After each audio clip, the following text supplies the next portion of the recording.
ஒரு ஊரில் 2 சிறுவர்கள் சிலந்தி மனிதன் போன்ற சக்திகளைக் கொண்டிருந்தனர். ஒவ்வொரு நாளும் அவர்கள் தங்கள் அசாதாரண திறன்களை வெளிப்படுத்தும் விதமாக குறும்புத்தனமாக விளையாடினர்.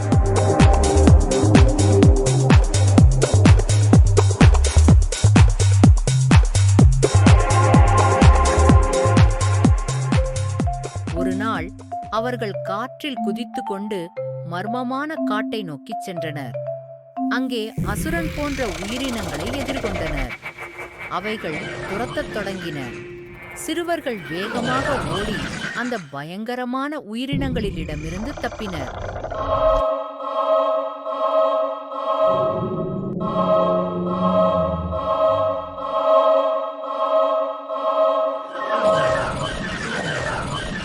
இறுதியாக அவர்கள் ஒரு ஏரியின் விளிம்பை அடைந்தனர்.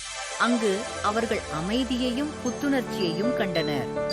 ஒரு வழியாக அந்த பயங்கரமான காடுகளின் ஆபத்தை விட்டு வெளியேறினர்.